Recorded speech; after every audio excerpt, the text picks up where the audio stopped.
Welcome. Well, the hounds of retaliation have been unleashed by some at Calvary Chapel, former Calvary Chapel, now Calvary Albuquerque in New Mexico. I did a video, an apostasy report in January called I think it was titled The Fall of Calvary Chapel. You're looking at the thumbnail for that video. At last check, it was somewhere around the order of 250,000 views, probably 240 some odd thousand, 250,000. Gosh, nearing 5,000 comments, a lot of chatter, a lot of activity, people sharing their stories.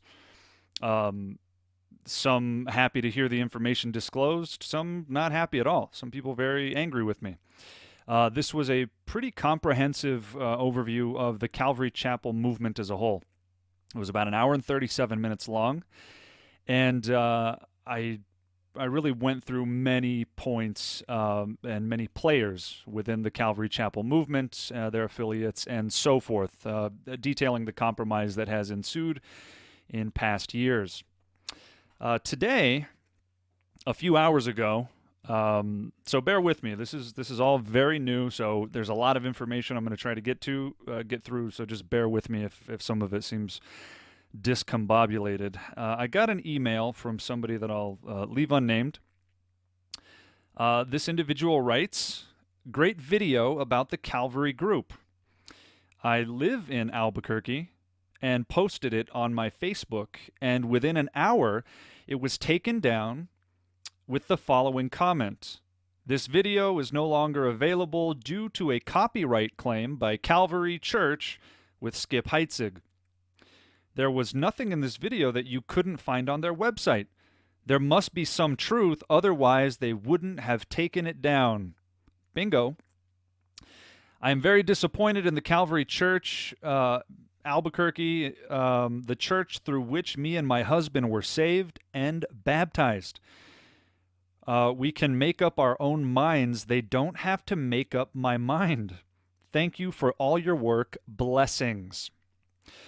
So here's somebody that posted the video. I guess it was still active as of the time she posted it, and sometime within that hour, it was disabled and a copyright claim made. So my initial thought was I didn't know if this was relegated to Facebook, if there was some Facebook guideline, somebody maybe falsely flagged it. That's happened to me in the past, where somebody reported a video. I got a notice that one was terroristic one time, wildly outlandish false accusations. So that's nothing new. But I went and checked the YouTube page, and sure enough, here's what I found. I found video unavailable. Now, perhaps you can't see that, so I'm going to zoom in a bit here, see if you can see that. This video is no longer available due to a copyright claim by Skip Heitzig. That's what it says. It says Skip Heitzig. Skip Heitzig. Who is Skip Heitzig? Well, Skip Heitzig is this gentleman right here. This is the name of his radio program, The Connection with Skip Heitzig, now on the Hillsong channel. Calvary Church, now in Albuquerque, was formerly Calvary Chapel. Calvary Chapel ABQ. As part of the video that I did highlighted, there was a major split a couple of years ago.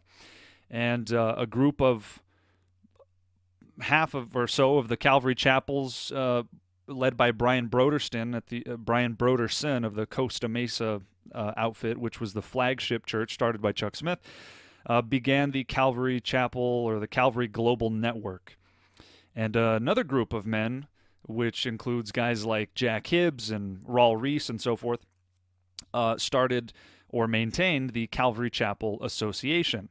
And I basically went on to detail how, despite their divergence, they're fundamentally not so dissimilar in that they are both embracing error that they ought not, and to a extraordinary degree in both camps. So Skip Heitzig and Calvary Church now have changed their name. It is no longer Calvary Chapel. It is Calvary Church with Skip Heitzig. Now, According to an individual that I coincidentally had a conversation with recently, who has knowledge, some inside knowledge at this specific outfit, Calvary Albuquerque, said that the name was changed due to legal reasons. He seemed to indicate that in order to maintain the name Calvary Chapel, there is some legal tethering to the Costa Mesa church where it all began, which is led by Brian Broderson, to the extent that he alluded to the fact that they might have some legal control over the messages and so forth. So I don't know all of the details, but apparently Skip and Calvary Church didn't like the idea of somebody having any control over them. And as you'll soon see, Skip and co. have control issues. By that I mean they are desperate to maintain control, to the point that some would describe it as tyrannical. Some would describe it as such. So I went and checked out the channel, and yeah, sure enough, it's all gone. As you can see here, this is kind of the innards of the YouTube channel. Everything's gone. You can see a bunch of blank squares. It says it's been removed due to a copyright claim. And I didn't even know what they could have possibly claimed was copyright infringement. Again, it was about an hour and 37-minute long video, which highlighted Skip, Heitzig, and Calvary Albuquerque very near the end. It was predominantly, oh my gosh, I featured Greg Laurie in there, and Jack Hibbs, and Don Stewart, and there was some clips from Brian Houston and TBN, and a whole lot of stuff. And a little portion toward the end was featuring Calvary of Albuquerque, but I thought, what exactly could have been the copyright claim here? And there were two videos that I played very short sound bites from. Two videos only. And this is the only thing I can think that they might have claimed there was a copyright infringement. We'll get to that in just a second.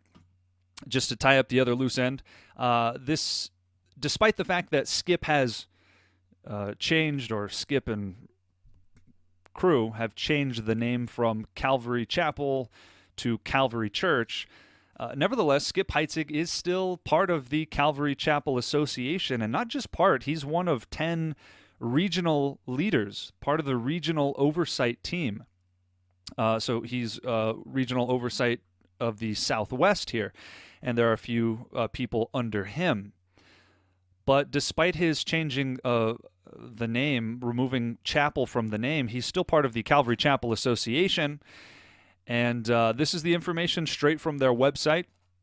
So it lists the website there, calvaryabq.com. It lists a contact email address, skipheitzig@calvaryabq.org. Telephone number 505-344-0880. If anybody here finds the information that I'm sharing disturbing, I think it's only fair that we utilize these outlets to vocalize that maybe there's an issue. But if anybody feels so inclined to contact Calvary Albuquerque or Skip, there's a means to do so from the Calvary Chapel Association website. This is a public domain. I'm just accessing their website. So this is Skip and Calvary Albuquerque's contact information. So he's still very much a representative of Calvary Chapel, the name, despite their specific name having changed. Well, what are the videos we're talking about? What exactly was copyrighted, and what's going on? Now, mind you, I had to file a formal, I had to initiate a legal defense. This is what they forced me to do. They apparently filed a formal legal copyright infringement case that, generally speaking, from the cursory research I've done, YouTube generally obliges their the complainant's initial request to remove it because for liability reasons, I presume. So it absolves YouTube of certain legal liabilities. But then I have to either contact them directly and ask them, hey, please, can you not do what you just did? Which, if anybody has gone to lengths to include their address, and they had to check a box under penalty of perjury that they are making a viable claim, If they're willing to put those cards on the line, reaching out and saying, please don't do what you just did is going to be a futile effort. So they give you two options. You can email them and ask them pretty please to undo what they just did, or you can initiate a formal response to challenge this. And in so doing, I have to also, under penalty of perjury, say that in good faith I'm doing this, subject myself to the jurisdiction of the local district court in my area, or if you're outside of the United States, wherever YouTube is centrally located. And they threaten all. It's very strongly worded. You know, if you're lying about your counterclaim, your channel could be deleted and so forth. So this is the radical step that Calvary Albuquerque, and actually according to this picture here, Skip Heitzig, that's what it says. It says a copyright claim by Skip Heitzig. It doesn't say Skip Heitzig Inc. or Calvary Chapel Inc. It just says the name Skip Heitzig. Nevertheless, this is the radical step that has been taken by Skip and or his cohorts at Calvary Albuquerque to remove a video that no doubt was pretty damning to their business. But what exactly are the videos in question? What could have been construed as copyright? Well, here's one of them. This video here, this is on their website. And this video here, these are the two videos I played. Now, because these cowards, and I'm using the term deliberately, I'm not using it in a sensational way. This is a cowardly and petty move to invoke legal authority. Now, if YouTube does decide to reinstate the video after my petition, they will then have no other recourse but to sue me in court, which it appears that they are poised to do, given their initiation of this process, knowing that the next step would be, in fact, that. And I had to consent to that. I had to give my address. I had to give my personal information that I would be willing to receive process of service, a subpoena or a summons to go to court, should they decide to pursue that avenue. So I have reason to believe, it is reasonable to believe, that they intend to pursue legal action against me for what they claim to be copyright infringement, but what I believe to be retaliation. That's what it looks like, because as you're going to see, the case for copyright infringement doesn't make any sense whatsoever. But here are the videos in question. I have the video queued up with a different sound, so I'm not going to play the sound here just in case they decide they want to flag this video for copyright infringement. But this is their website. You can see the video in question. The Weekend of Generosity. It's called Thunderstruck. And this is when they had invited Levi Lusco to come speak. And I believe this was at the end of 2017. I don't know if there's a date here. Let's see. Okay, so I don't remember. Maybe it's at the bottom. Well, nevertheless, you can find it there. I believe it was sometime near the end of 2017. But it was a Weekend of Generosity and a message called Thunderstruck, where Levi Lusco was the guest speaker that day. So I'm going to tell you, as I'm listening to it, I'm going to tell you what was said, what the soundbite that I played, that they're claiming, apparently, this is what they're claiming a copyright infringement on.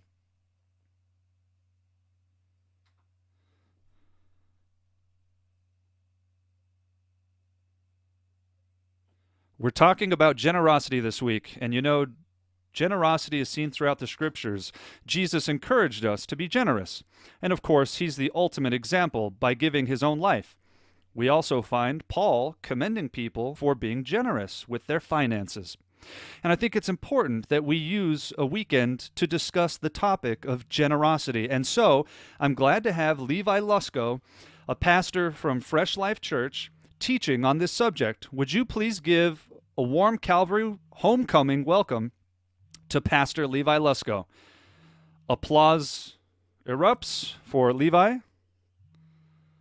More applause for Levi.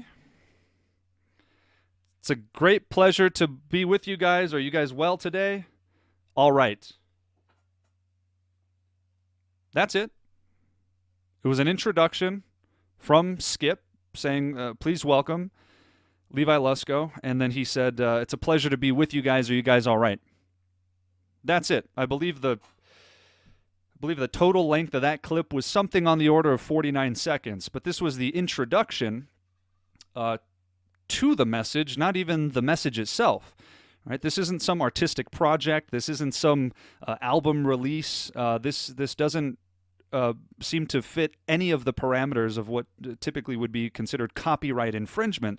This sounds like petty retaliation from somebody who's mad that their business was put out and truth was spoken. Have I now become your enemy because I tell you the truth? Indeed I have. So that's the first one.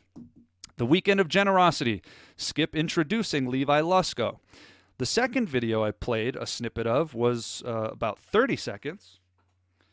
Let me get the time lined up here.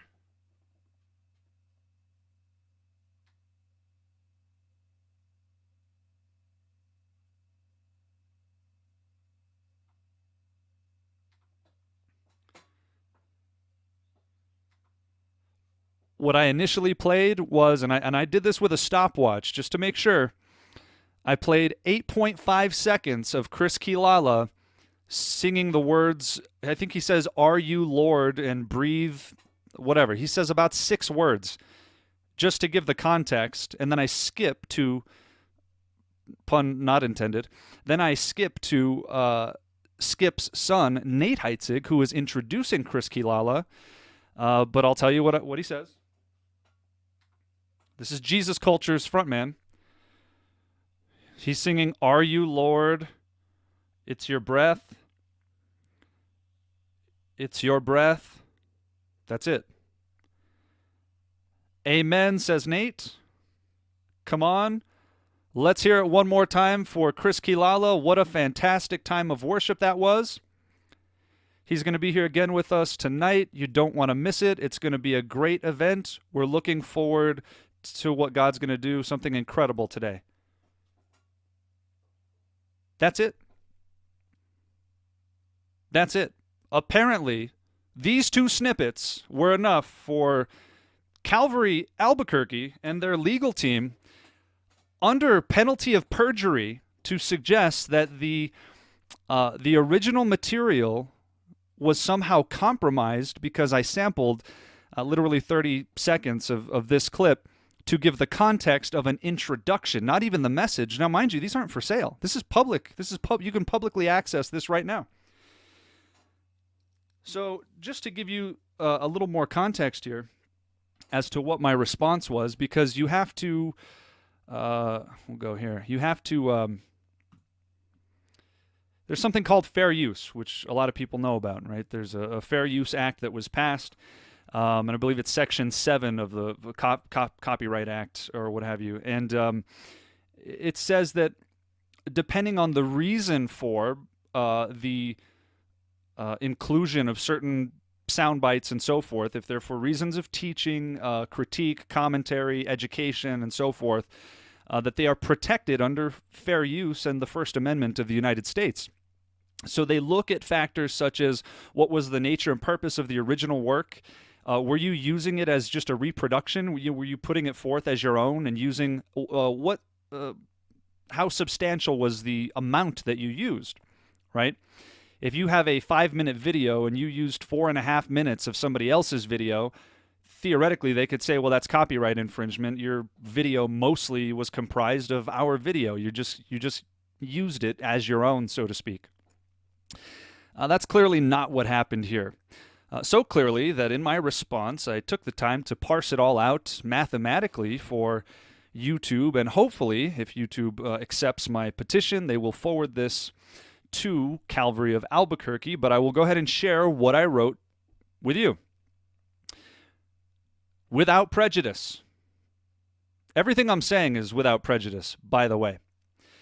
Without prejudice, regarding Calvary Church, Albuquerque, my video is fair use under U.S. copyright law because it is transformative in nature, uses no more of the complainant's material than necessary, and has no negative effect on the market for the original work in question.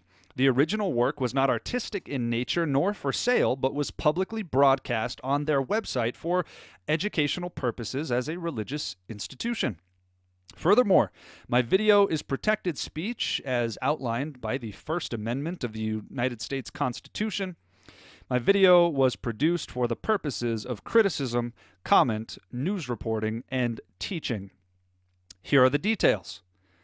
Firstly, my video was approximately 98 minutes long and is a comprehensive assessment and critique of the entire Calvary Chapel movement, which includes dozens of different figures and churches. I played 2 extremely short snippets from the claimant's website, which we have just gone over. One, which is a total of 49 seconds. The length of their entire video was approximately 75 minutes, the video from which it was taken, which means I played approximately 1% of the video. This was simply the introduction of a guest. If we want to be technical, it was 1.08%. 1.08%. And the second video, which is a total of 30 seconds, the Christi introduction, the length of that entire video was approximately 83 minutes, which means I played approximately 0.6% of their video, literally less than 1%. Therefore, the total amount of time played from these 2 separate videos at different times was 79 seconds.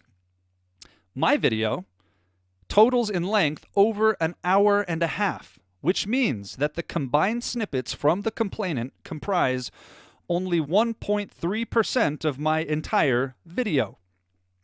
I played approximately 1% or less from each of the 2 videos, which were then immediately analyzed and critiqued in their direct contexts. Filing a false copyright claim for retaliatory reasons can be considered perjury and harassment, if indeed they did so for such reasons. Who knows? I am requesting that my video be immediately restored. Section 107 of the Copyright Act protects such reviews, criticisms, and teachings. Joshua, signed 1 Corinthians chapter 6, verses 1 through 6. For those of you who don't know, let's go ahead and read those verses real quick. 1 Corinthians chapter 6, beginning in verse 1, "Dare any of you, having a matter against another, go to law before the unrighteous, and not before the saints? Do you not know that the saints will judge the world? And if the world will be judged by you, are you unworthy to judge the smallest matters? Do you not know that we shall judge angels? How much more things that pertain to this life? If then you have judgments concerning things pertaining to this life, do you appoint those who are least esteemed by the church to judge, namely the world? I say this to your shame. Is it so that there is not a wise man among you, not even one, who will be able to judge between his brethren? But brother goes to law against brother, and that before unbelievers." Now some might object immediately and say, well, perhaps you're not a brother. I've heard this argument in various contexts multiple times, as if it's somehow acceptable, permissible, and even a good thing for Christians to sue unbelievers. Goodness, Jesus even says in, Matthew chapter 5, I believe? If somebody wants to sue you for your cloak, give him your tunic also. Right? If somebody's charging after you, right? Not to resist an evil person. Now, what did I do? What was my approach to them? I brought it before believers in the platform or on the platform via the medium of YouTube. I put it out for the public.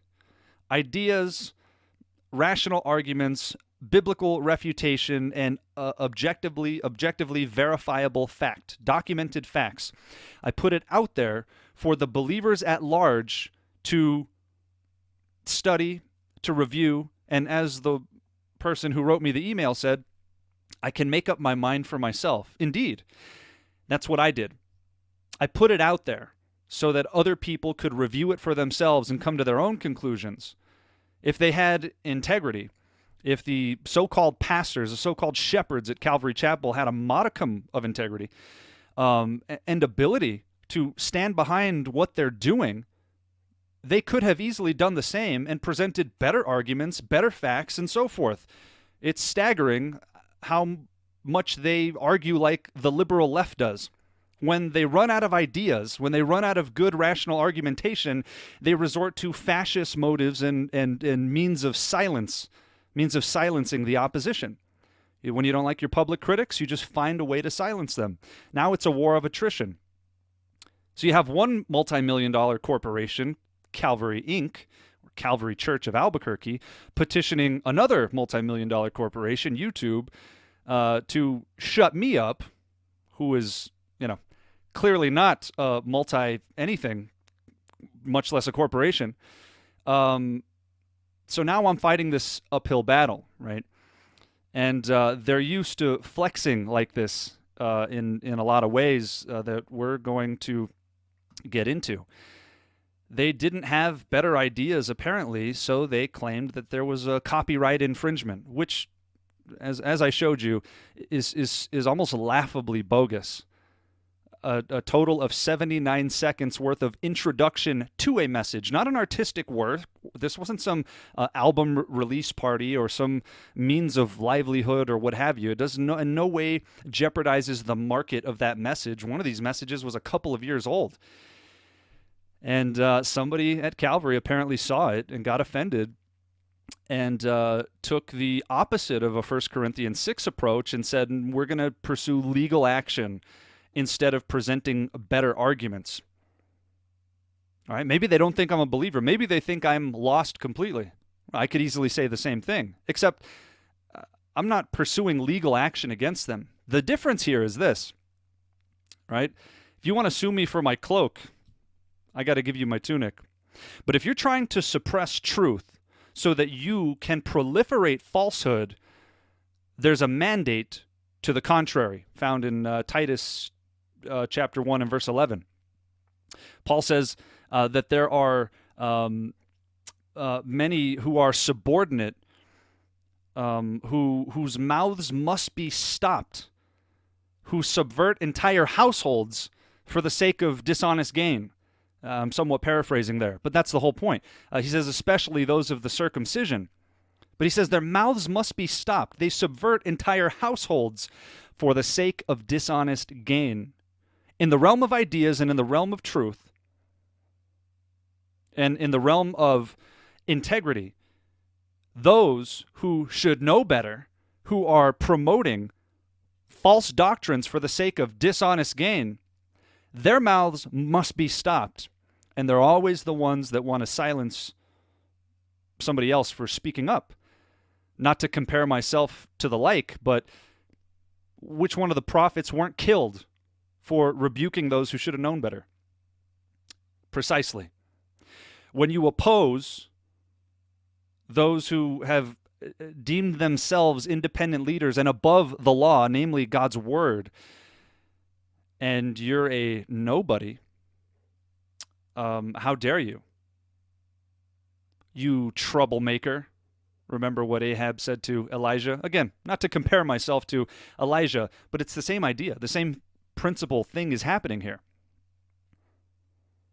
They are using the means within an unbiblical means to attempt to silence me for speaking the truth.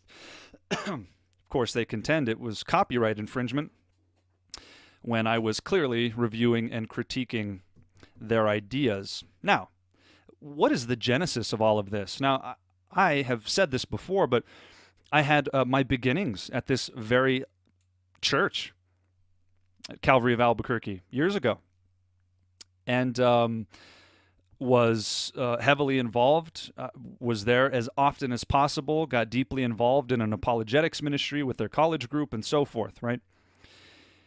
And I had since moved away and was on the East Coast and caught wind and had seen some of these things, the very beginnings of some of these things, even back in, several years back. There was talkings of a New Age sympathizer that was supposed to speak there, and there was a bit of clamor about that.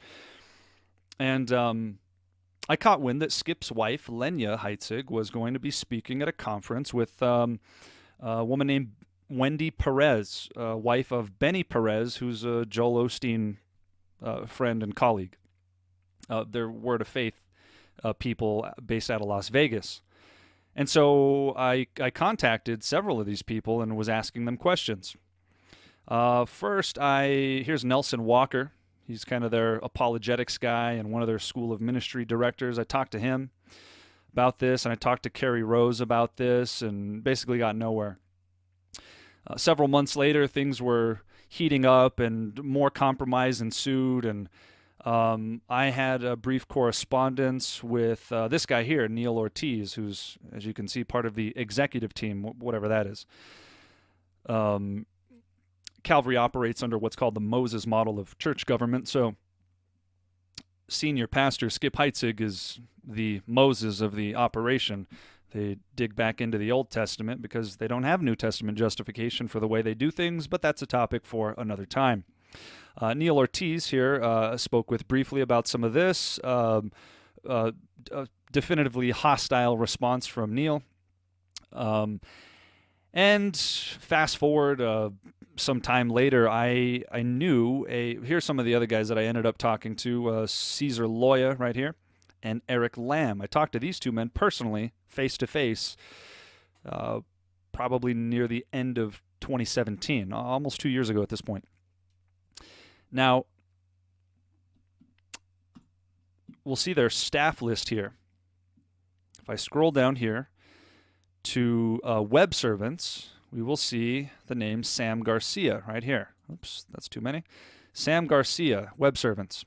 Now, there's an asterisk by his name. If you can't read this, down here it says designates directors, department heads, or supervisors. Now, this is a man I knew personally. I used to be at a Bible study every Wednesday morning. I think it's 6 a.m. With Sam and a group of guys. And so we've met. We know each other pretty well, right, at this point. And now, at the time I emailed him, I hadn't been living in Albuquerque, but he knows full well who I am, and we've spent time in prayer and study and so forth together. I'm no stranger.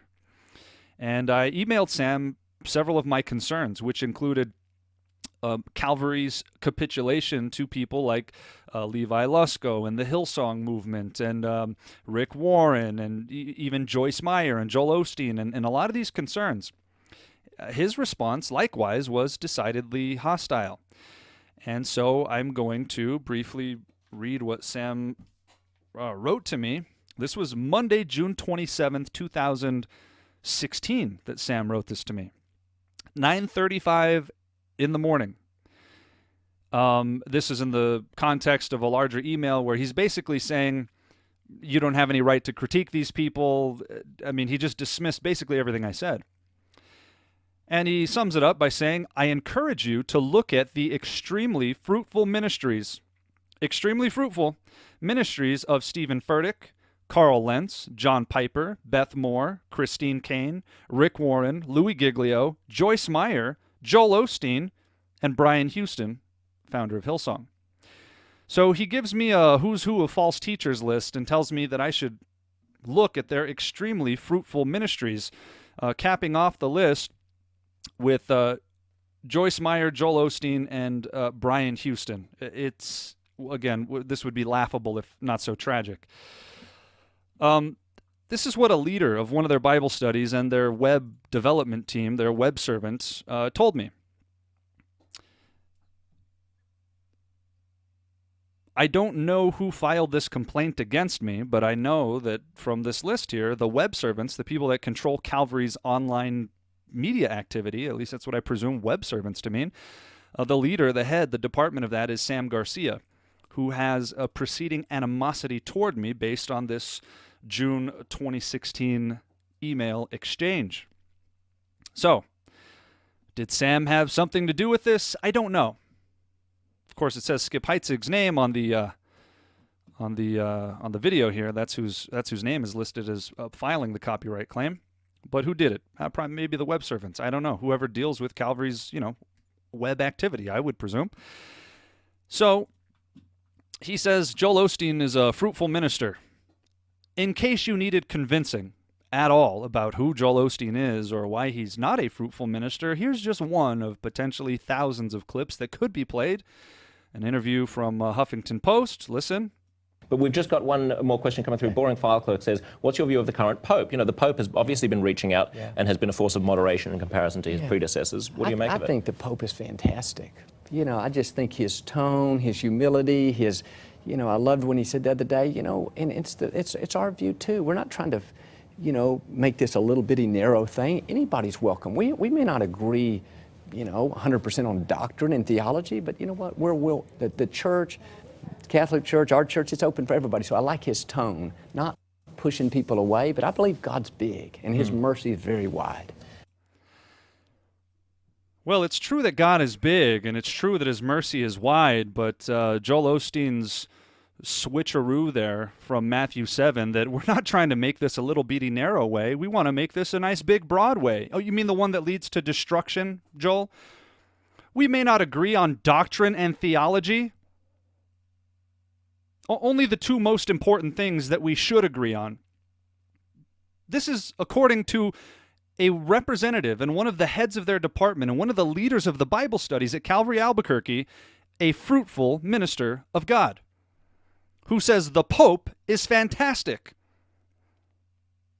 Now here's a conundrum.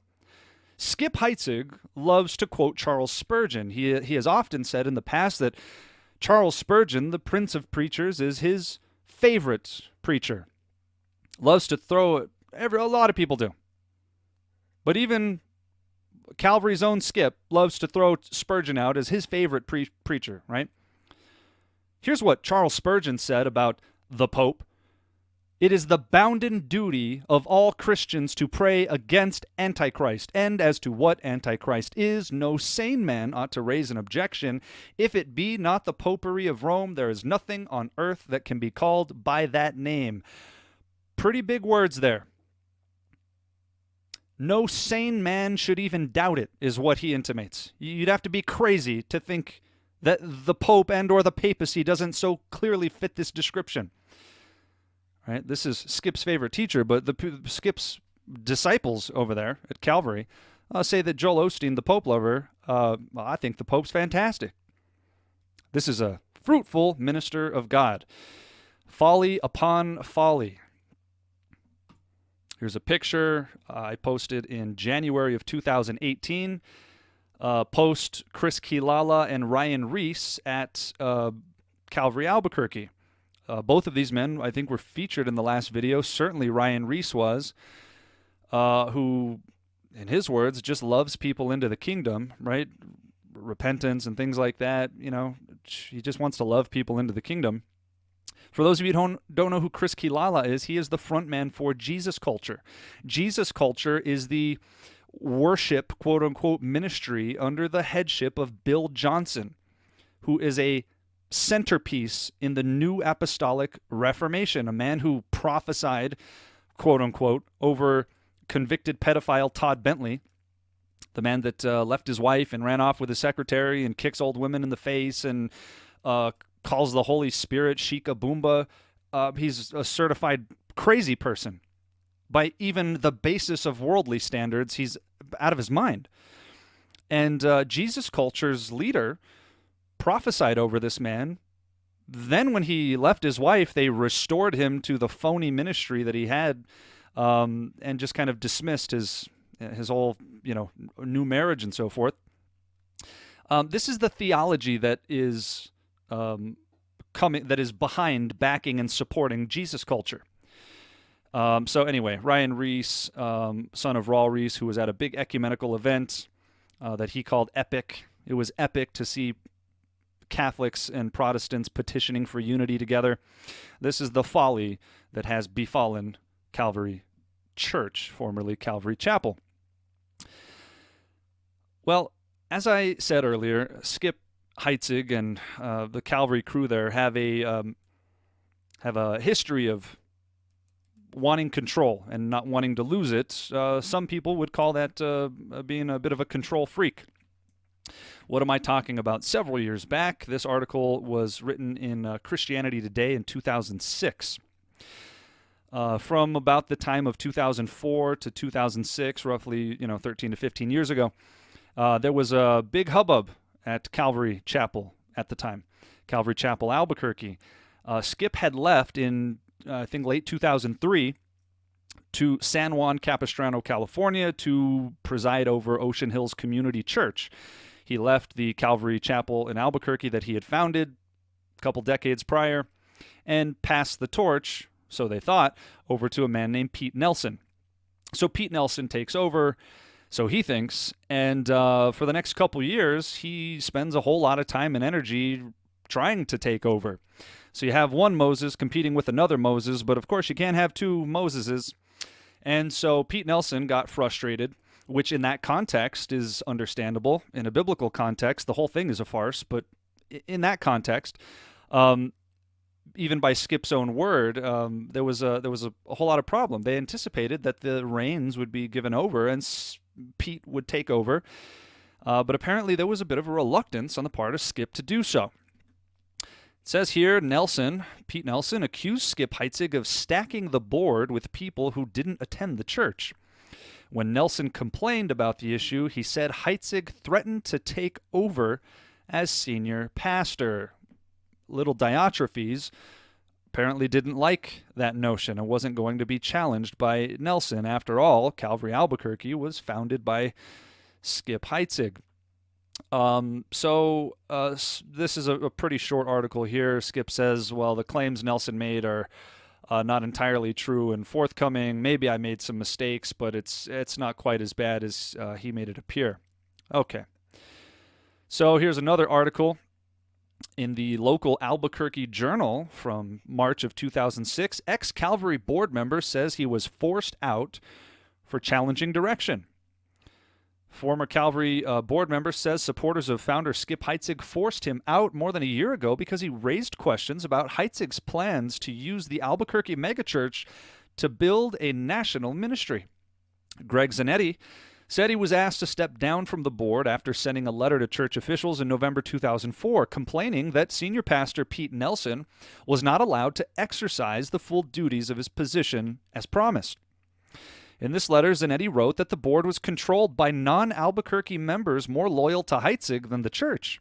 He mentioned a generous severance package for Heitzig and questioned the legality of Heitzig's attempts to transfer the church's radio station's assets to a separate corporation.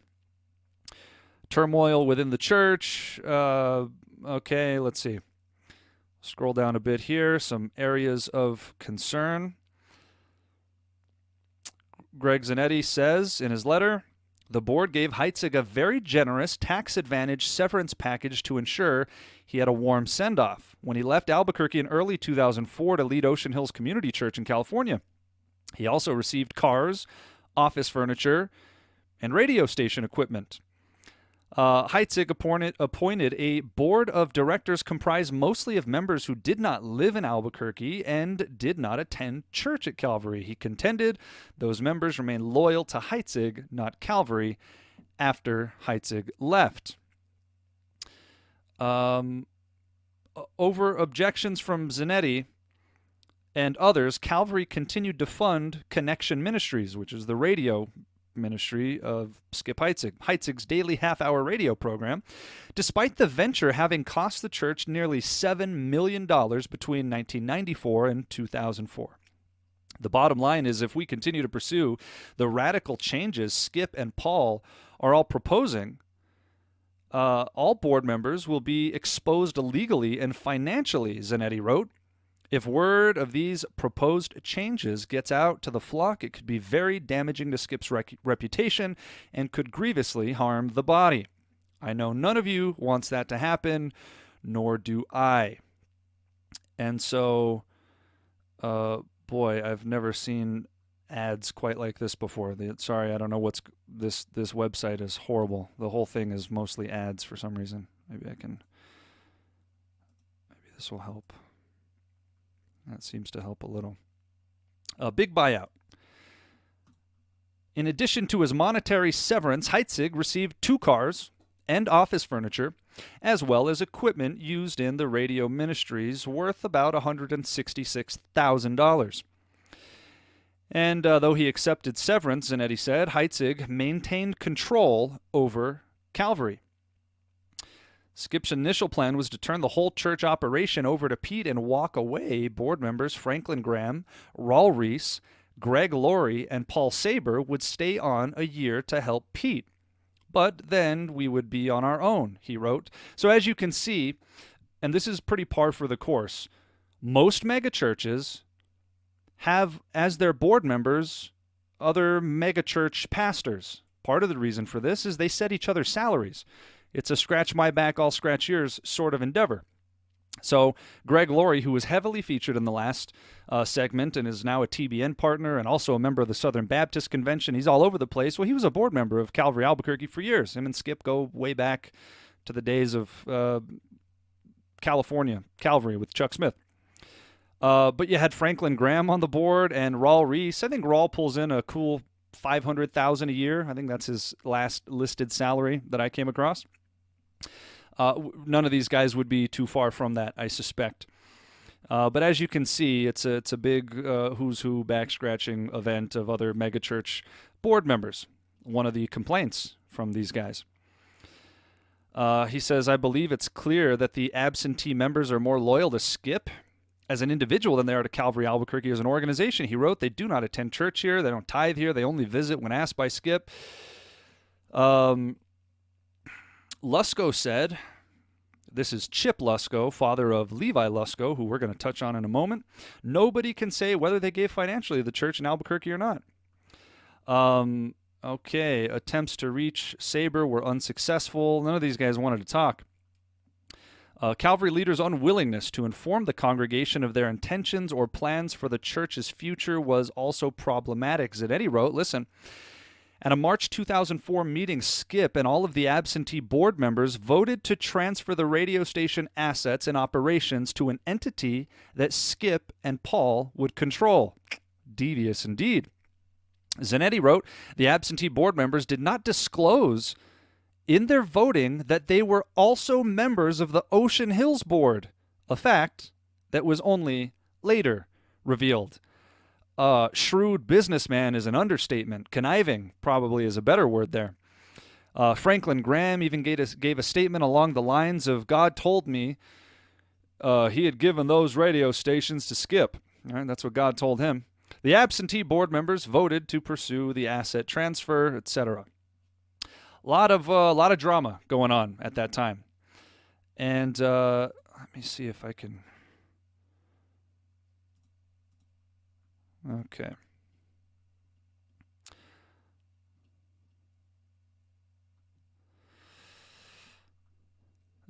Pete Nelson, shocked the 14,000-member congregation when he announced he was stepping down as senior pastor. But in his resignation letter, he detailed a long-standing power struggle with Heitzig over control and leadership of the Calvary, and expressed concern that Heitzig was using Calvary Albuquerque's assets to build a national ministry. Zanetti later wrote that a letter to the board a year earlier voicing many of the same concerns. Some of those we just read. Let's see. Zanetti said the Calvary board would have kept his letter buried if it had not been for Nelson's letter. The problem is there have been a series of lies and half-truths coming from the pulpit that have impugned the character of good men and women, Zanetti said. Since these men and women do not control the pulpit, their side can never be told. Fancy that. Sounds like Calvary has a habit of trying to suppress those who would dare to speak the truth. Looks like I'm not alone. Telephone calls to Ackerman and church leaders were not returned Friday. Shocking. The letter also called for a time of church prayer and fasting while we wait for God's direction. As for Heitzig's severance, Zanetti said, he thought the severance was very, very excessive. We were thankful to get away with only paying the money and equipment because Skip had all the votes, he said. At the time, board member Paul Saber proposed that Calvary Albuquerque pay for Skip Heitzig's home in California, where he was to lead the Ocean Hills Community Church. Of course, they couldn't reach Mr. Saber for comment at this time. It says most Calvary board members live outside, if we read that in the previous. Zanetti said on Friday that Albuquerque board members were concerned about some of the church's spending. In December 2003, shortly before Heitzig resigned, he called a board meeting in California to discuss his plans and Calvary's future, Zanetti said. Albuquerque-based board members wanted the meeting to be held at Calvary Albuquerque. Makes sense. It's concerning what's happening at Calvary Albuquerque, but Heitzig insisted on California. Quote, the meeting was held at a 5-star hotel in Huntington Beach, California, Zanetti said. Room rates were $400 to $600 a night. In protest, Albuquerque board members flew to California that morning, paid for their own lunch, and then flew back after the meeting the same day. After that, says Zanetti, it was difficult to see little old men and women put their tithe checks into the box, knowing how it was being spent. So there was a big hubbub about all of this. Heitzig severance more than $300,000. They had to bring Franklin Graham in, who did a special report, and he said, I believe God is giving this back over to Skip. And I think around March of 2006, a few months after this article was written, Skip came back and reclaimed the throne of Calvary Albuquerque, and there he has been ever since. All of this to highlight the fact that these shady practices are nothing new to Calvary. They have a history, and apparently Skip Heitzig has a history of desperately wanting to seize control and to even silence opposition. Right? This is a board member who was let go. I know somebody personally who was training to be a pastor there. He must have been there for over a decade, and when he voiced some similar concerns to mine, questioning why Hillsong and Jesus culture and some of these things were beginning to be embraced, it was a matter of, I believe, days that he was dismissed abruptly. You're not going to fit in here at the Calvary team. So despite at least a decade of immersion into Calvary Chapel and his status as an associate pastor or a pastor in training or something, he was dismissed for daring to challenge the status quo. Well, what are we looking at here? Why is Calvary mad? Well, I can guess. I'm just guessing that of the 250,000 people that saw that video on Calvary Chapel, they probably had a few questions. Who knows what was going on? I'm not sure why it took them 6 months, but today the video was removed. They have a pretty detailed history of implementing force, and especially legal force. They did it to me even a couple of years ago. What you're looking at is their 2016 financial audit. You can see that their unrestricted contributions here, $9.2 million. Their salaries and benefits at that time, $6.25 million. Roughly, that's about 67 to 68% of contributions to salaries and benefits. That's just the contributions. Now, of course, Calvary also makes money in sales and advertising, $1.4 million. They have ministry income, whatever that means, another $500,000 or so. Rental and other income, I guess they rent some stuff out, probably their venue. That's another $300,000 a year. But as you can see, their number one expenditure by a staggering margin is salaries and benefits. If you can't see that clearly, salaries and benefits, $6.25 million. You go down to missions and outreach, and you get $800,000 of the total. The total unrestricted amount here, the total support and revenue of $11.5 million. I believe the missions and outreach comes out to approximately 8%, according to my last calculation. Well, I did after talking to the gentleman that I told you about before, face-to-face, a lot of them asking them these questions. Do you understand what's happening? Do you see a problem with what's going on here at Calvary? The two guys that I spoke with personally, as I told you, were these two right here, Eric Lamb and Cesar Loya. And I literally spoke to them face-to-face. These two men right here. Face-to-face. Eric Lamb even agreed with me to some extent. No, I think you're right. We have to be careful who we allow in. I said, well, do you realize that Jesus Culture's frontman Chris Kilala was just here leading you guys in worship a few days ago? And do you know that Ryan Reese is doing X, Y, and Z? And then it got kind of uncomfortable. Nevertheless, it was cordial. It was very cordial. And I wanted to give some time for him to listen, think it over, so forth. Same thing with Cesar Loya. I was very direct, but very cordial. And I talked to them privately, and I did my best to keep it just to them, really trying to give the benefit of the doubt. Again, this was a couple years ago. Nothing came of it, and business as usual continued. At one point, I posted up on the sidewalk in front of Calvary, Albuquerque, with a big sign questioning why Calvary Chapel spent $6.25 million on salaries and benefits the previous year. Now, I didn't talk to anybody who didn't talk to me first. People were driving in. There's not a whole lot of pedestrian traffic in that area. So I had an easel with a large sign that was displaying exactly the image that we were just looking at, which is from their own website. This is right on Calvary's own website. And it just had all of these figures. And then I had one that asked the question, why $6.25 million on salaries and benefits? It's a lot of money. And several people also agreed. I didn't have a bullhorn. I wasn't talking. I wasn't waving my arms. I literally stood there silently with cardboard signs on an easel. And in the event that somebody walked up to me, which happened a couple of times, I spoke with them cordially, voiced my concerns. That was it. I was on a public sidewalk exercising a very common First Amendment right. What did Calvary Albuquerque choose to do?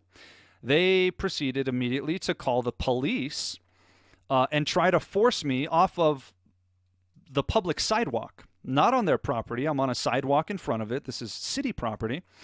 It seems like they have a problem with the First Amendment, at least when it is being exercised not in their favor. So silencing people, or attempting to, is nothing new for them. I was issued a certificate of no trespass by the officer who, after I explained what I was doing and why, actually agreed with me. And he actually said, I don't find you to be a problem, man. It's okay. He said they got a little worked up about it. And but this is their MO. I spoke with a different Calvary Chapel in the area. One of their associate pastors told me that some years ago, now this is hearsay, but he did tell me this, October 18th of 2018. I spoke with this individual. I don't even recall his name, so he'll remain anonymous by default. But he, after I was describing some of these things, he said that there was some similar incident a couple of years prior where some other Calvary Chapel pastors were in town for a small Calvary conference. And some of them decided to go to the local bookstore, which is part of Calvary's campus, Calvary Albuquerque, the big one. And they saw many questionable books there. I don't know exactly what. I suspect probably Rick Warren and Beth Moore might have been in there. Something of that caliber that really concerned them. And so they approached the leadership there and so forth and said, why do you guys have this? Apparently, the conversation, according to this individual, went south so quickly that other Calvary Chapel pastors were threatened with police removal if they didn't leave the bookstore immediately. This is pathetic by worldly standards, but this is the sort of tyrannical nonsense that is permeating Calvary Church, formerly Calvary Albuquerque. Now, that's just the finances. Now, everybody that goes there, if you go to Calvary Albuquerque, or any Calvary for that matter, look at these figures. Why don't you write an email? Why don't you submit an email? In case you forgot, Skip Heitzig's email is listed on the Calvary, what is it called? The Calvary Chapel Association website right here. Why don't you send him an email? Ask him what his salary is. I'm sure that's fair game, right? I'm sure you'll be shot down quite quickly. So I wonder what portion of that $6.25 million goes to Skip Heitzig. I have it on good authority that he lives in a rather prominent, an expensive area of town. that I believe is even a gated community. Very expensive place to live, all at your tithe dollar. But I wonder how the church would respond if you honestly asked, hey, how is this money being spent? See, these are not as specifically broken down as they could be. For example, ministry expense, $1.6 million. What does that mean? Is that how much they spent to redo their entire ceiling to make it black so it looks like a Lady Gaga concert inside? I wonder how much that cost. We're going to get into some of that in a minute. But very interesting. Long history of unscrupulous behavior, apparent financial impropriety, and dictatorial control, some might describe it as. Skip Heitzig, catch our TV broadcast on the Hillsong channel at 4:30 p.m. Mountain Time. Yes, Skip Heitzig is all about promoting the Hillsong agenda at this point. Indeed, they've had Hillsong Young and Free and many Hillsong affiliates come to lead their church in worship, quote-unquote, as his son, his derelict son, Nate Heitzig, is the creative director, part of the executive team you saw there with Neil Ortiz. The dynamic of Eli and his two sons is hard at play here. See 1 Samuel chapter 3 for more on that. KNKT, this is the local radio station. Remember the one that we read about that cost $7 million from 94 to 2004? Or his connection episode on that did, at least. Well, anyway, this radio station is located on Calvary Albuquerque's campus. This is their owned radio station. And let's see who we got in the lineup here at 7:30 in the morning. Rick Warren, there you go. Daily Hope with Rick Warren. Rick Warren says, if you love Pope Francis, you'll love Jesus. Purpose-driven, compromised Rick Warren. Rick Warren holds hands with Elton John and wants to partner with everyone. He called the founder of the Muslim Public Affairs Council, Maharathu, Universalist/Muslim, if that makes any sense. He called him a genius. Rick Warren is a premier ecumenist who is so apostate as to be one of the people at the forefront of issuing in what can only be described as an antichrist agenda. This is not an embellished term. This is biblically defensible, and these are things that I've covered elsewhere and lots of other people have covered as well. But that's who Calvary has on their radio station. That's who they support. Of course, they got Greg Laurie on there, good old friend, John MacArthur, Ed Young, part of the SBC. His son is wildly out of control. Jack Graham, personal friend of Joel Osteen and T.D. Jakes. That's Jack Graham right there. Good friend of Skip's out there in Texas, I think in Houston.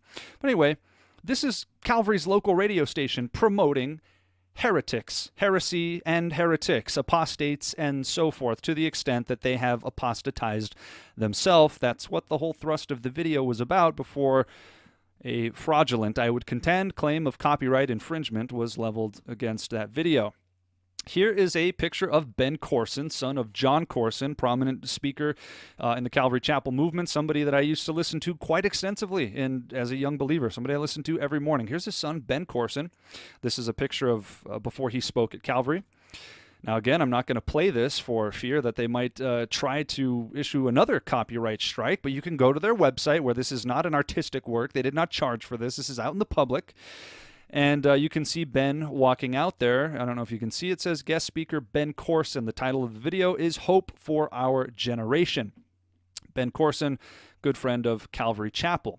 Now, when he walks out in this particular video, he says, it's nice to be here or whatever.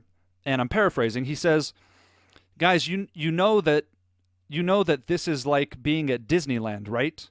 He said, being at Calvary Albuquerque is like being at the spiritual Disney World. Well, incidentally, it's almost like being at the real Disney World. It comes equipped with a skate park, with volleyball courts, with a bookstore, with a coffee shop, with you name it and it's there. Fields, acreage. It is quite a complex indeed. They have a game room. I mean, all the amenities are staggering. Puts the YMCA to shame, right? Some people have described things like this as a Six Flags over Jesus. Well, Ben Corson wasn't far off with his description. It's the spiritual Disney World. That's the point. That's the point. It's all about tickling the ears and certainly providing you with nice things that glitter in the light. Well, there's Ben Corson. Ben Corson also part of the Hillsong channel. Big promoter of the whole Hillsong movement. There's Ben Corson. What else is Ben Corson up to? Ben Corson is on TBN, nice heretical network that is host to Joseph Prince and T.D. Jakes and Christine Caine and Joel Osteen and all those people that Calvary's own leadership and heads of the web department would describe as fruitful ministers of God, but what a sound, sane-minded Christian would refer to as a heretic. Well, that's what Ben Corson's up to these days with Matt and Lori Crouch, right? Son of Paul and Jan there, I believe, is Matt, and his wife Lori. But these people have been synonymous with heresy for, as long as they've been around, and their parents were proliferating it before them. Now, they are not responsible for what their parents did, but seeing as how they've fallen right in step with them, they're responsible for what they're doing. Ben Corson's own website here promoting Daystar TV. He's got an appearance coming up July 31st. 2 of them, one on Marcus and Joni and one on The Green Room. Daystar TV. Here's just a brief list of people they've had on recently. There's Todd White, the fake healer, who says that Kenneth Copeland, Snake Eyes Kenneth Copeland, is his mentor in the faith, and he lauds Benny Hinn as just something to aspire to, right? He pretends like he heals people on the street and he makes legs grow. This guy is a complete and utter farce. Who do we have down here? Victoria Osteen. That's Joel Osteen's wife. To most people, that would be concerning. To Sam Garcia of Calvary Albuquerque, she's the wife of a fruitful minister of God. What else do we have? Oh, there's Joel Osteen himself. Yeah, big shocker. Kathy Lee Gifford's on there. You got Daystar TV. There's Robert Morris. Robert Morris threatens people with demons if they don't tithe to his church. He says if you don't tithe, you open up a door to demons. I mean, I've heard a lot of wranglings of Malachi 3, but Robert Morris really takes the cake when he starts threatening you with demons for not giving him 10%. But anyway, this is the sort of stuff Ben Corson promotes these days. Now you'll notice Levi Lusco, also a big friend of the Calvary Chapel movement. There's him hugging Skip down here, called The War Within. This is a message from just recently. They recently had Jonathan Lori there as well. See, these are all Calvary Chapel kids, okay? Nepotism is the name of the game in Calvary Chapel. So you have Ben Corson, who is the son of John Corson. You have Jonathan Lori, who's the son of Greg Lori. Remember, Greg Lori used to be a board member at this very church.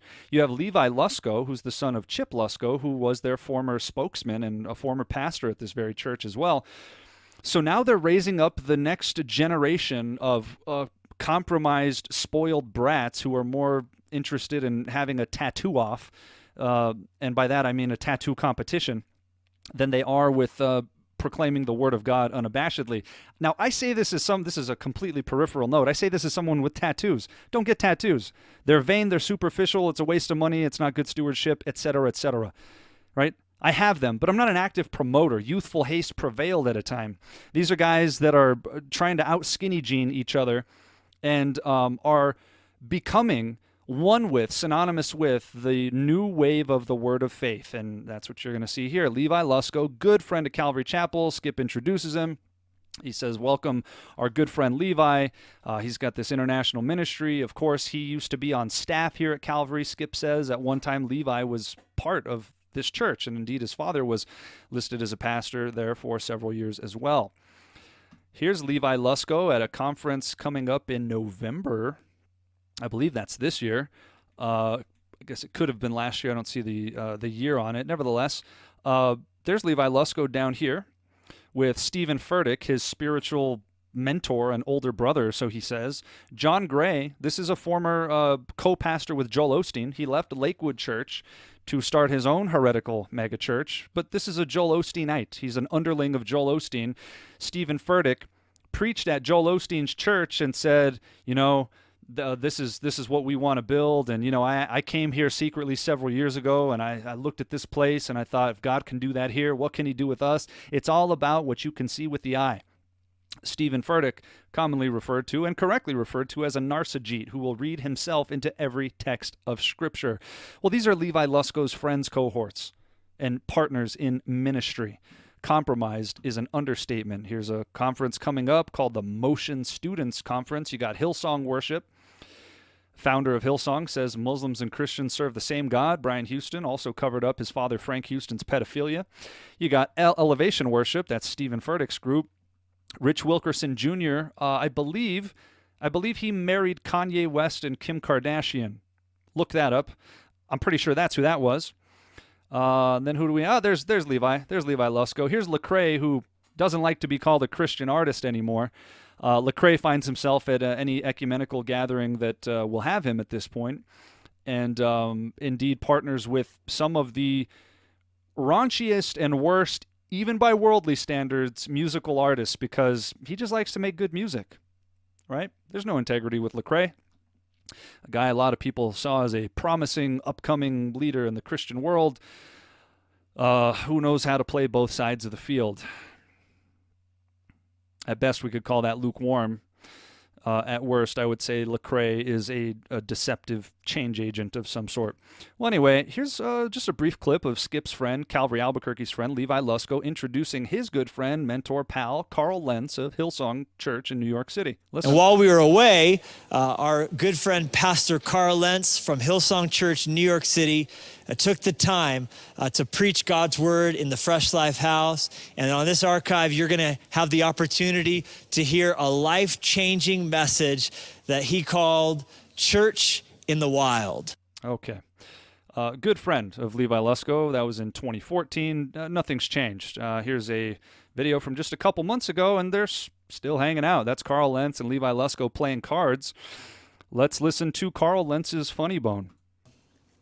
On days when you're feeling low and you're not, for me, there's moments when I don't, what I should do. I should do is go to God with it.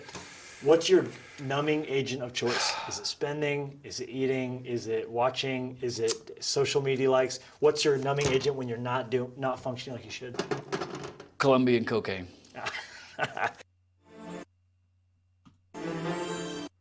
Colombian cocaine, says Carl Lentz.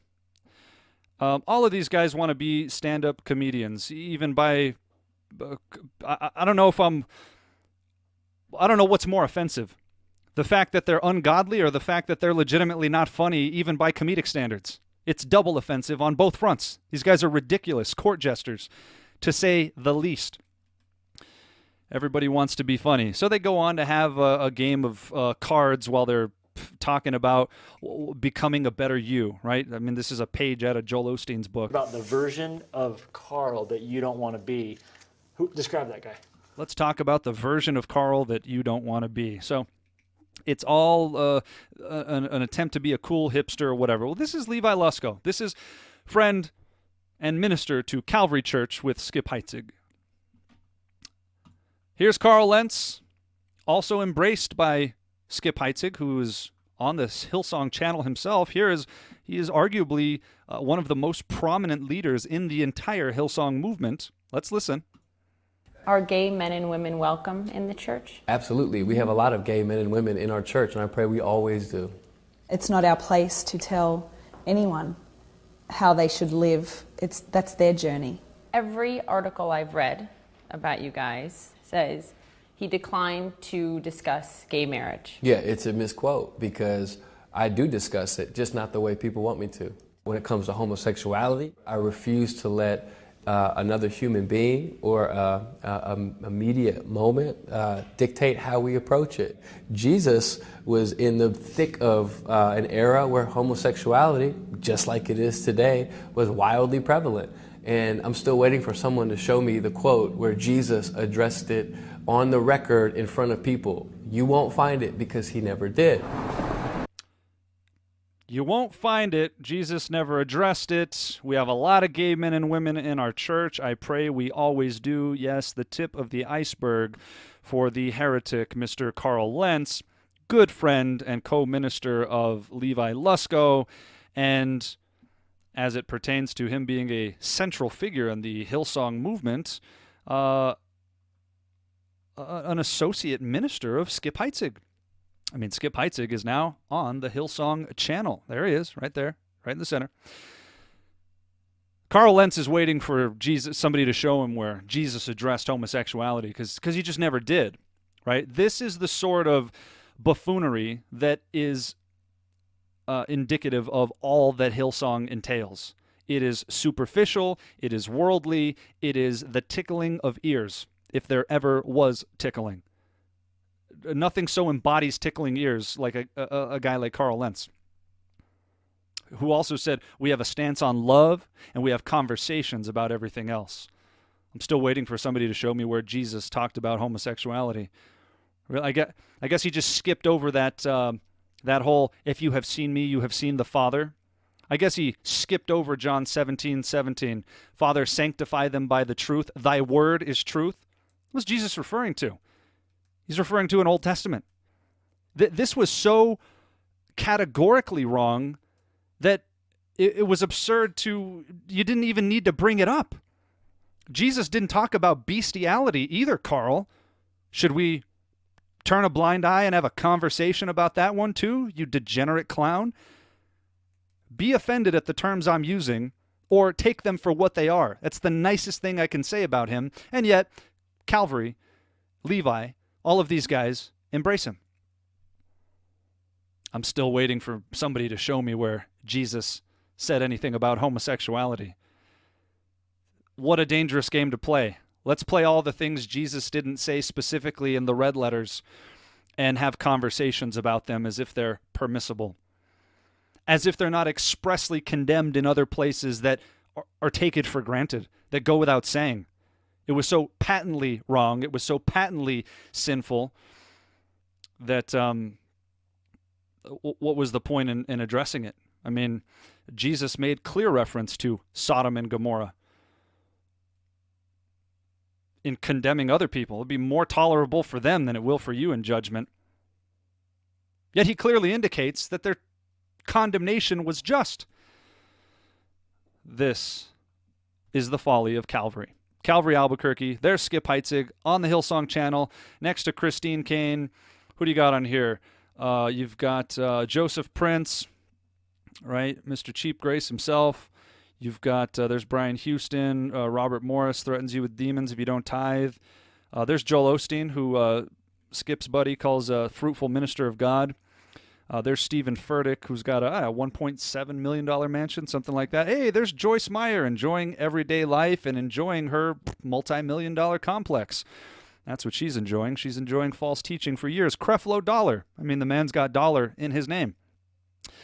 There's T.D. Jakes, the modalist, denies the Trinity and also is synonymous with the prosperity so-called gospel.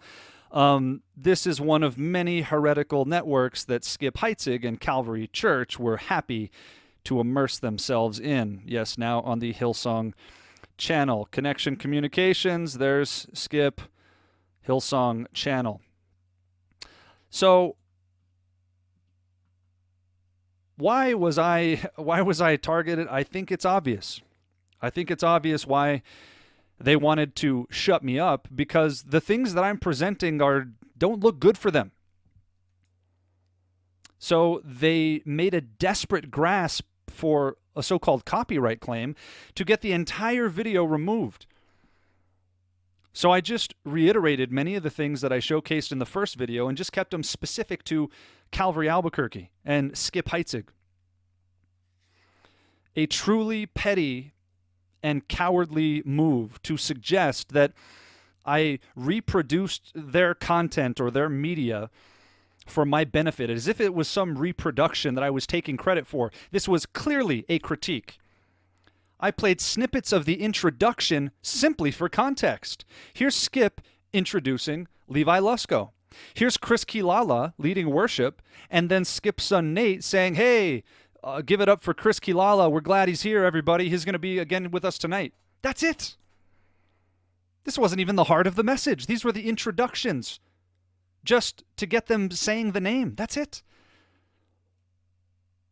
Just over 1% of my entire video comprised anything from their videos.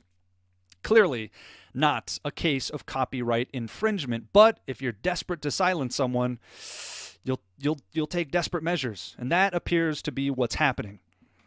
They have sought desperate measures, and according to the video over here, it says that, well, it has Skip Heitzig's name as the one who filed the claim. Probably, I'm guessing probably somebody else filed it for him, but nevertheless, it's Skip Heitzig's name we see. Skip Heitzig, the regional Calvary Chapel Southwest Regional Oversight Team, regional leader, Pastor Skip Heitzig at calvaryabq.org, according to their website. Should YouTube decide to reinstate the video that these cowards had removed in what appears to me to be clear retaliatory fashion, then their next course of action, and their only other course of action, is to sue me, to take me to court. Will they pursue that? Well, I certainly can't put it past them. They did initiate this legal interaction already, and they already committed themselves under the penalty of perjury. Now, I don't have intentions of suing them. I don't know what their plan is, but I know that what they're doing is so devious and not in accord with God's word that it's obvious. There they go, blatantly disregarding 1 Corinthians 6. What are they going to say about that? Well, we don't think he's a believer, therefore we have right to sue him. You think believers should go around suing unbelievers either? Paul is highlighting the fact that it's particularly despicable for them to sue believers. They should have more sense than that. But he says if somebody wants to sue you, God, don't even if he's trying to take your tunic, your cloak, give him your tunic also. If that's to be our response when somebody attacks us, should we go around attacking people? Oh, Skip and Calvary? You think I'm reproducing your material? No, I have become your enemy because I tell you the truth. And I, in accord with Galatians 6, took these ideas, this objectively verifiable evidence, and put it out in front of the Christian community at large for others to judge. Because, alas, when I brought it before those people, even face-to-face, and over the course of many emails, even phone calls at Calvary, to the tune of a few years, mind you. This didn't just all of the sudden happen. I made several efforts, given my background there, and hopefulness that something might change, and it became increasingly apparent that you're fighting something that's not going to change. It's just not. It's too far gone. The snowball is too big at this time. The momentum is going. The show must go on. And that's really what this is about. Why do you see such devious business tactics underhanded for the last 15 years at least? Exercising and exerting, domineering control. Taking exorbitant salaries and excessive severance packages, according to insiders who were dismissed. Many people who were dismissed. Other Calvary pastors got the cops called on them. It's a constant, habitual attempt to involve authorities to silence opposition. A lot of people describe this behavior as fascism. Big term in the news in the last couple of years, right? When you don't like what someone's saying and you don't have anything better to say, you wield force and silence them. You silence them by force because you're fresh out of ideas. You're fresh out of integrity. Calvary Chapel is fresh out of all of the above. But they are chocked full of pride and compromise and the sin of Eli and apostasy, which was the whole point of the last video. But of all the people I mentioned in there, and of all the videos that I showed, Greg Laurie and Brian Houston and TBN and a whole hour and 37 minutes worth of critique, evaluation, video commentary, and so forth, leave it to Skip Heitzig and the team at Calvary Albuquerque to be the ones to file a copyright claim to try to silence their public critics. They don't have a biblical or factual objection to the things that were presented, so they, like So many of those who stoned the prophets before them, same spirit, not comparing myself to a prophet per se, but comparing them to those that would kill the prophets. Indeed, their spirit and actions betray that that's the heart that is in them. Will take things into their own hands, using the arm of the flesh to silence people, because they don't have an answer. They don't have a scriptural answer for the things that are presented. I didn't just make these things up. This is verifiable. Moreover, you had over 4,600 comments on that video of people sharing their personal stories. I'm sure that didn't bode well with them. A whole lot of information was being shared. A whole lot of chatter going on about other people saying, yes, this happened to me. Oh, in different places, not just Albuquerque, but all over the Calvary Chapel world, but certainly there as well. So we'll keep you updated and see what happens in terms of how YouTube is going to deal with this. I pray and trust that they will reinstate the video for the sake of the information that is in it. I'm not just doing this because I find it particularly pleasant or fun, right? There's a lot of people that think, I just enjoy being provocative. Trust me, I don't. There are no doubt many people who clamor for attention, for recognition, for fame, especially in this world we call the mega church. I've seen it time and time again. And I'm sure it can be enticing. There's another side to this. I've literally within the last 3 weeks received death threats from people about this very church. Literally received somebody threatening my life in somewhat ambiguous language, saying they'll put me down and they won't be nice about it. And, when I asked if they were threatening my life, they used expletives and said, find out. This is somebody I used to know personally.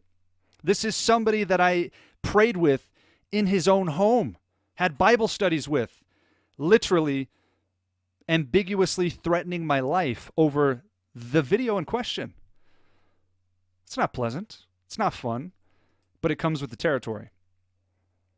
None of these things move me. I don't enjoy them. I'm not particularly thrilled about it, but you're not going to silence me by intimidation. I don't care who you are. My fear is not in man.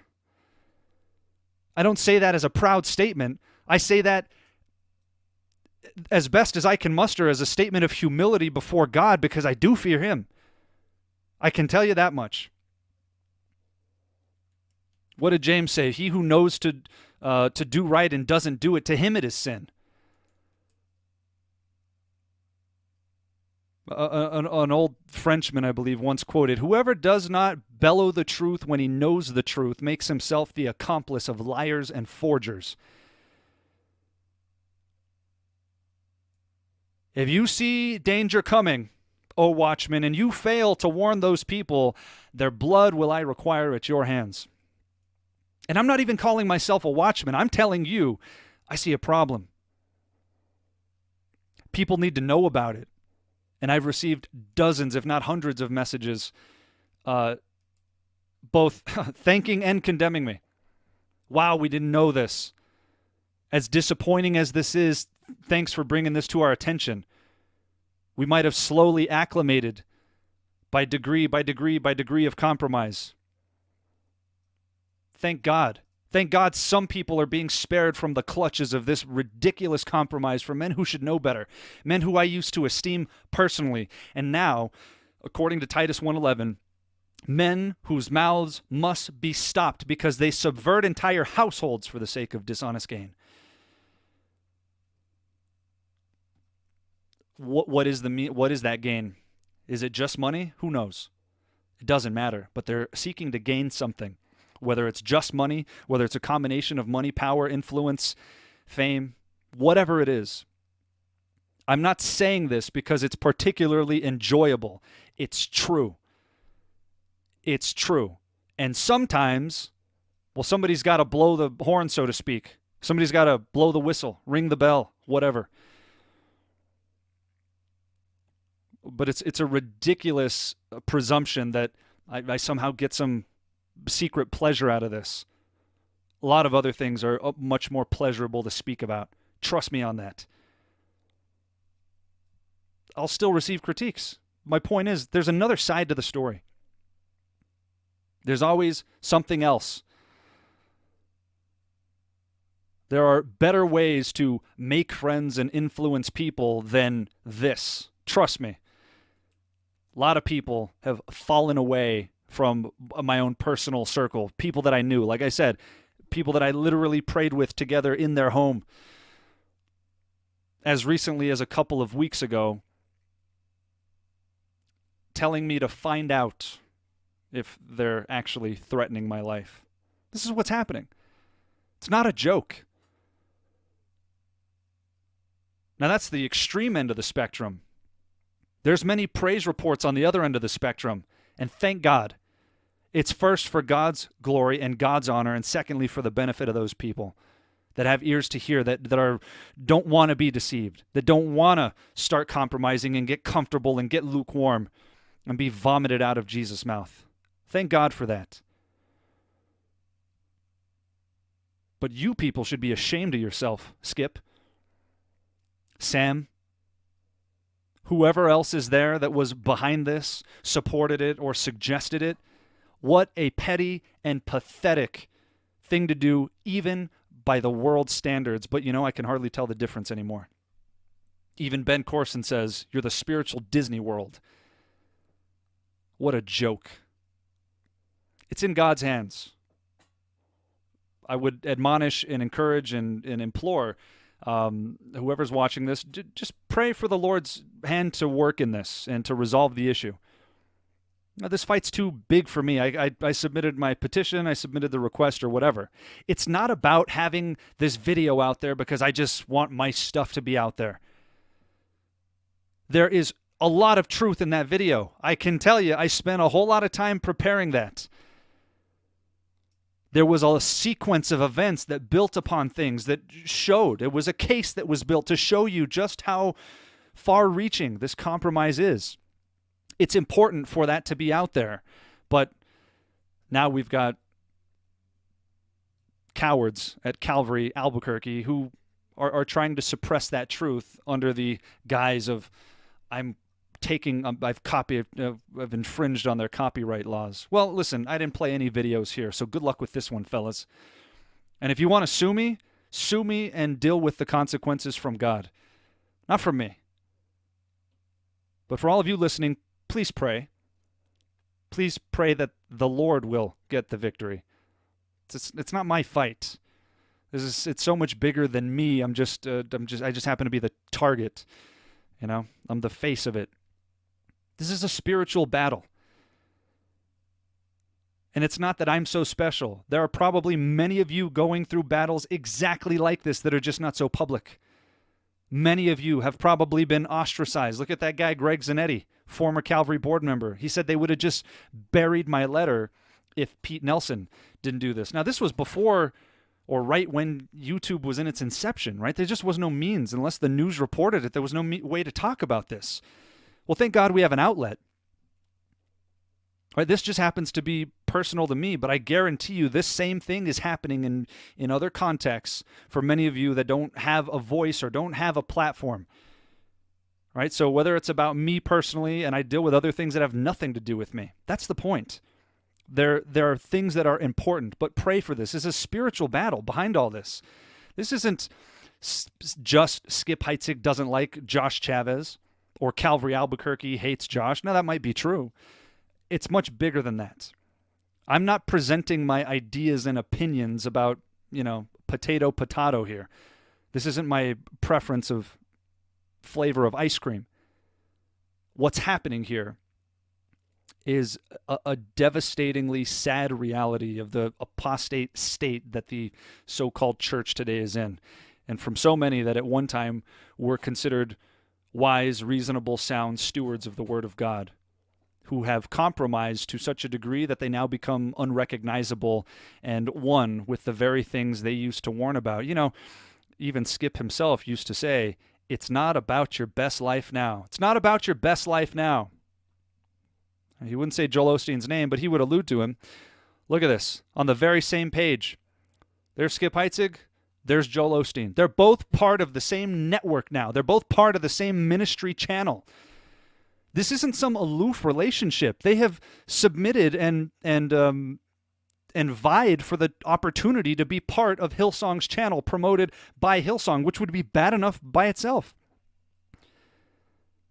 Their own independent theology is bad enough, but Brian Houston is a longtime close personal friend of Joel Osteen, who's been going to Hillsong conferences for years. Not every one, but he's been a speaker at, what was he at Hillsong? I don't know, 5-6 years ago, he was one of the featured speakers. So as much as it's not about your best life now, well, there's Skip on the same page being promoted by the same heresy upon heresy. What a joke. But they pulled out the big guns to have this video removed. Again, I'm just the face of it. This is so much bigger. This is not about me personally. They might even voice it that way. Other people might see it that it's not. It's so much bigger than that. There's a spiritual war behind all of this. And there's a battle for truth every second of the day.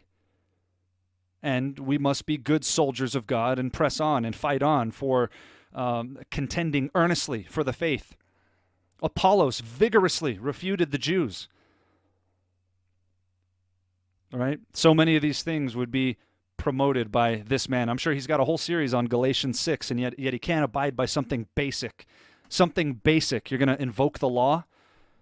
What, are you going to take me to court next? You want my cloak? You can have my clothes. You can sue me for money if you want, you cowards. But you're not going to silence me. You're not going to threaten, harass me, and intimidate me into silence. This is a war of attrition that is so much bigger than me. And I can tell you, I trust that God will fight on behalf of the truth. You might have appeared to have won a small battle here. The victory is the Lord's. And no man is saved by the arm of the flesh. I want to close with just that verse, if I can remember where it's at. Bear with me. I believe we're looking at Psalm 44.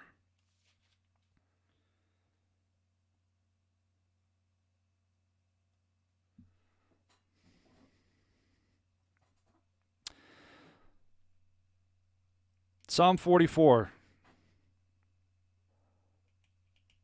I guess starting in verse 1.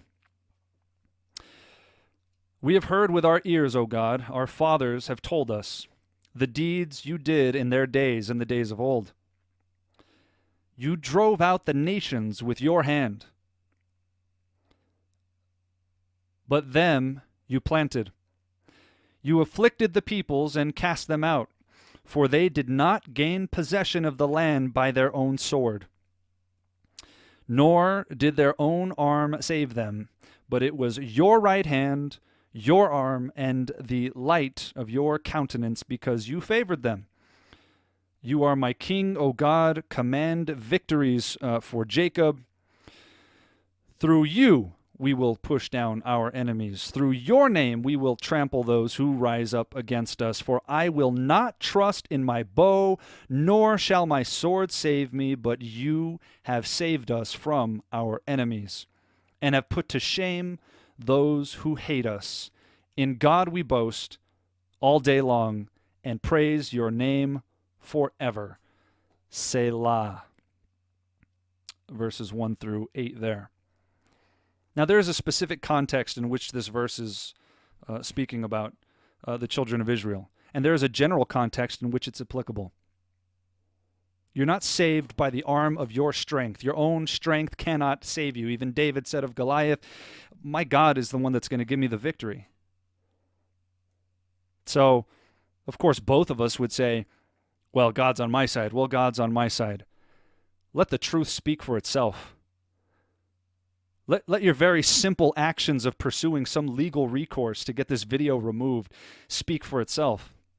Why were you so desperate to have it removed? The truth's painful, isn't it?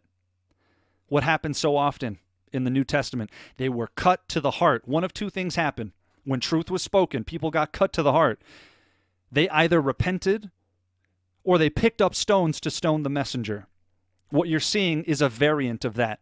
Literal stones aren't being picked up because it's still illegal, but you're seeing the disposition of one who would be inclined to do so. That's what this is. This is just a soft metaphorical stoning, so to speak. It's pathetic and it's petty. It's ridiculous. It's unbecoming of professed Christians. But again, as the evidence clearly shows, whatever kind of Christianity is happening at Calvary Albuquerque is not the kind of Christianity that's happening in God's Word. Nevertheless,